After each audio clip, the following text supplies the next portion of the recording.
ఓం శ్రీమాత్రే నమః ఛానల్లోకి స్వాగతం అండి. ఆగస్టు 19వ తారీఖు పౌర్ణమి సోమవారంతో కలిసి వచ్చింది.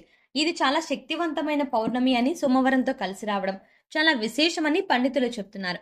అయితే ఇంతటి శక్తివంతమైన రోజున మీనరాశి వారు ఆవు కనిపిస్తే ఇది ఒకటి తినిపించండి చాలు. అదృష్ట లక్ష్మి మీ ఇంట తిష్ట వేస్తుంది. మీకున్న ఆర్థిక సమస్యలన్నీ తొలగిపోతాయి. మీ ఇంట ధన ధాన్యాలు అభివృద్ధి చెందుతాయి.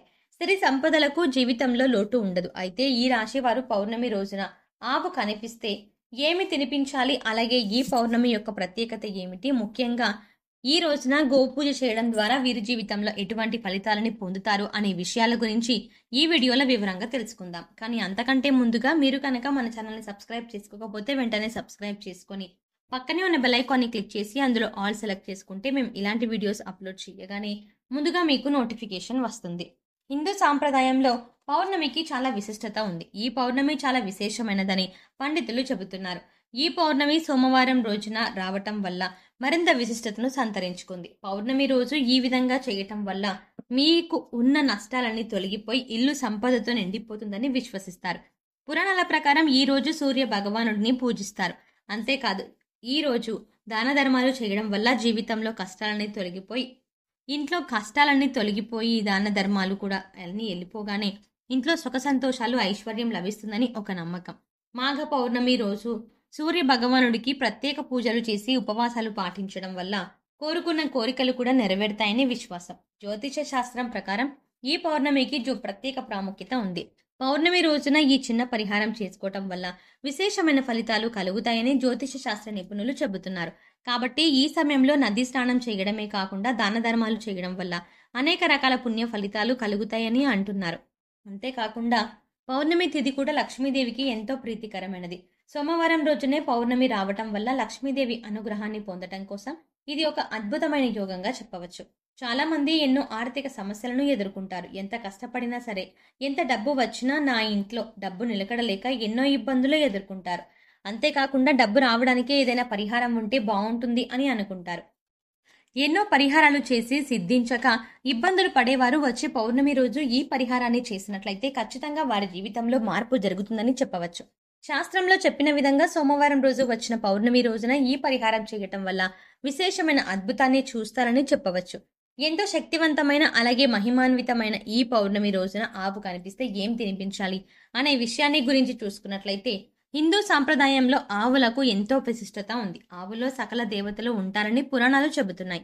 అలాగే పురాణ కాలం నుంచి ఆవులను పూజిస్తూ ఉన్నారు. ముఖ్యంగా హిందువులు ఆవును ఎంతో పవిత్రంగా భావిస్తారు, అలాగే ఆరాధిస్తారు కూడా. ఆవు పాదాల్లో పితృదేవతలు, అడుగుల్లో ఆకాశ గంగా, స్తనాలలో చతుర్వేదాలు, పాలు అమృతం, కడుపున కైలాసం, ఇలా ఆవు ఒక్కో భాగంలో ఒక్కో దేవతకు నివాసం ఉంటుంది. అందుకే గోమాతకు ప్రదక్షిణం చేస్తే సకల దేవతలకు ప్రదక్షిణం చేసినంత ఫలితం దక్కుతుంది. ఆవు కొమ్ములు మూలంలో బ్రహ్మ విష్ణువులకి నివసిస్తున్నారు. శిరస్సుకి మధ్య భాగమున శంకరుడు నివసిస్తున్నారు. ఈ జగత్తులో గో సంపదకు సమానమైన ధన సంపద ఉండదని శవన మహర్షి ప్రవచించారు. చతుర్వేదాల్లోనూ అలాగే హిందూ ధర్మ శాస్త్రాలైన రామాయణం, భాగవతం, భారతం వంటి పవిత్ర గ్రంథాల్లో కూడా గో మహిమ అసాధారణమైన అభివర్ణించారు.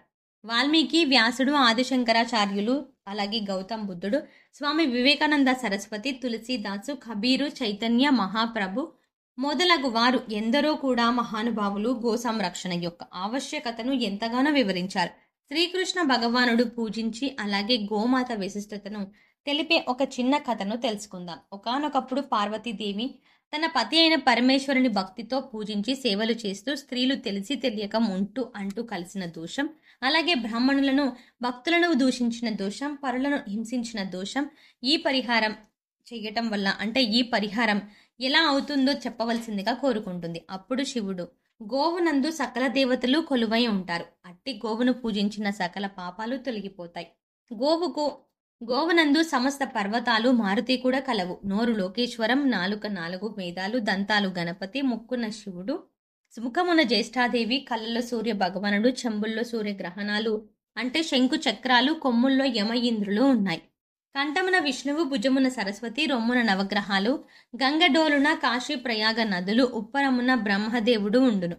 కాబట్టి అటువంటి గోవును పూజిస్తే సకల దేవతలు తొలగిపోతాయని ఆ పరమేశ్వరుడు పార్వతీదేవికి వివరించాను. అటువంటి గోవు ఎవరివైనా అంటే ఎవరి ఇంటి ముందైనా వచ్చి నిలబడి ఉంటే అది ఇంట శుభగడియలు ప్రారంభం అవుతున్నాయని అర్థం. అలాగే సకల దేవతల యొక్క ఆశీస్సులు మీ యొక్క అంటే మీ సొంతం కాబోతున్నాయని, జీవితంలో శుభవార్తలను వింటారని సాక్షాత్తు లక్ష్మీ స్వరూపమైన ఆ గోమాత మీ ఇంటి ముందుకు వచ్చి నిలబడుతుంది. ఇలా గోమాత కనిపించినప్పుడు మనస్ఫూర్తిగా నమస్కారం చేసుకోండి.